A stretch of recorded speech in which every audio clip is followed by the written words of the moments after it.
Before we get started, have you gotten my free ebook, 5 Powerful Steps to Win Your Morning? Go to thesuccess.life/5 powerful steps. This ebook has 5 powerful strategies you can implement right away to help you have more energy, clarity, and focus, and accomplish more in less time. Go to thesuccess.life/5 powerful steps and get your copy today. Hello, my friend, and welcome to Press Pause. I'm your host, Janelle Bruland, and I'm here to help you regain control of your life for you. Each week, I will be giving you helpful tips and one thing you can implement immediately to overcome the chaos of life and take back control. I was once an overwhelmed, overcommitted entrepreneur, and I get what it's like to be balancing all of the things between work and home. And I'm here to help you take back control. Let's dive right in. Welcome to Press Pause. Today I want to talk with you about how to press pause and be present with your kids. So one of the things that is important to do is to say yes to your kids. Now this means that you may be saying no to other things. You know, you and I could probably both work 24/7. There's always so many things to do. As a busy entrepreneur, you have a lot of responsibilities, and it's hard to be an entrepreneur with all of those work responsibilities and to be a mom or dad. But one of the things that you can do to really be present with your kids is to be intentional about making time just for them. So that means saying yes to them and no to some other things potentially. So I had a colleague that I was talking to about this the other day who asked the question, and there was a group of us that were talking together, and she said that her 9-year-old daughter was a bit upset because she was going to be going away for another speaking engagement, that she'd been getting quite a few of these and it was exciting, her business was growing, but that her daughter was starting to have some attachment issues with it. And as we were talking around the table, many of the other women and men just said, oh, well, you know, it's good for them. Your child is going to be able to see what you do and that, you know, that your work is important and that you're making a difference. And this was the general consensus of the group that I was with. And then I was the last one to speak, having raised 3 kids of my own while running a business. And what I said was, be really careful of the times that you say no to your kids and yes to the work. Because if I could go back, I would say yes to my kids so much more. And what I suggested is that she actually not do that speaking engagement and be with her child. So I may get some backlash from you on this, and I don't want to create mom or dad guilt here. But I've also really realized in my own life that there were times that I could have said yes to my kids and no to my work.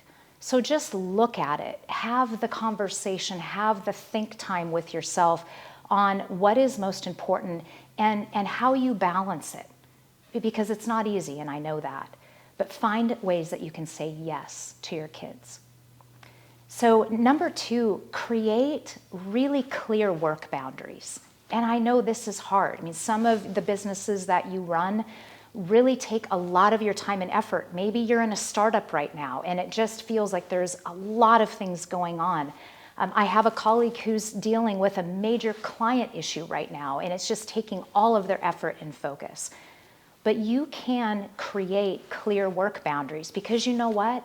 That amount of work is never going to go away. And if you keep telling yourself, well, it's going to get better later, you're going to blink and your kids will have grown up.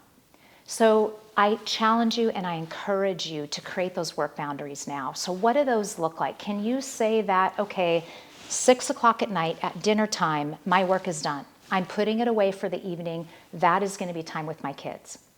I know that in talking to some of my community that you may actually have scheduled your work around your kids' school schedule, which is awesome. So maybe it can be that at 3 o'clock when you pick up your kids from school, that you are going to, for those next couple hours, be really focused on your kids. And that's going to be a clear work boundary where you don't take any work calls. Maybe you go do emails again after the kids are in bed. So what are those work boundaries? Set those and then stick with them. And then let your kids know about them too. I know it's certainly a challenge. You may work from home now. I know that that's a lot of us do. We have the opportunity to work from home, but yet then we've got home and work together, and it really becomes harder to create those boundaries. So if you can have the conversation with your kids that this is mom's work time, and this is the time that I'm available to you, that can be really helpful as well. Number 3 is create some fun outings with your kids. Doing some things that you both like to do. So what gets your kids excited? You may have more than one child and they may like different things. So spend some one-on-one time with different kids doing different activities that you can do together, something that they think is fun and that they can look forward to. Number 4 is create some new family rituals. You may have some already and maybe they've gone to the back burner just with a busy work schedule. So get those family rituals back going again. We had Friday fun night where we would always get pizza, we'd play games, the kids could choose different activities that we would do. Maybe you pick a day of the week where the kids get to decide what's for dinner or something like that. But create some family rituals that you can do together. And then finally, look for some things that you can do where you can really listen in with your kids. So spend time where you can be one-on-one, completely undistracted, meaning put those devices away and really listen to your kids.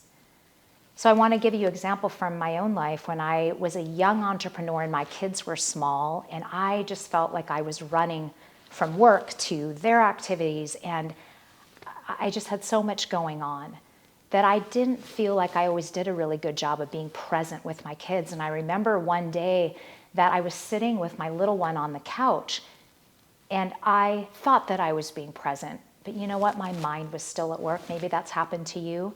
And I remember she took my face in her little hands and she turned my face to her and she said, "Mommy, are you listening?" Wow, that broke my heart because I wasn't. I was there physically, but my mind was somewhere else. So in order to be present with your kids, really be intentional about putting away those distractions. Put away your work, put away that phone, and just talk to your kids about things that interest them and really listen. And then the last suggestion that I have is plan a fun vacation activity together where you can actually have some unplanned, scheduled time that you're just with your kids, that you're not just taking a short break from work, but you're actually taking a longer break where you actually have time to rest and rejuvenate together. So as I'm recording this, it's summertime, which is a great time to get outside and to do some fun things with your family, and especially with your kids. So plan just a really fun outing or vacation time where you can really have some longer unplugged time together. It's going to do wonderful things for your relationship. So I hope that you can use these tips and find some new ways to be more present with your kids. It's going to be worth it.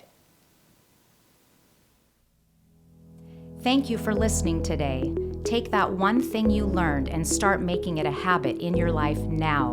And be sure to tune in next week for another thing you can do to improve your life and be the best version of yourself. Cheers to making this time for you each and every day. If you're enjoying this podcast, will you please take a moment to leave a positive review? This helps get the message out to impact as many people as possible. And I encourage you to subscribe to this podcast. That way the episodes will drop each time a new one comes out. Remember, you don't have to be overwhelmed and overcommitted. You have the power to take back control of your life.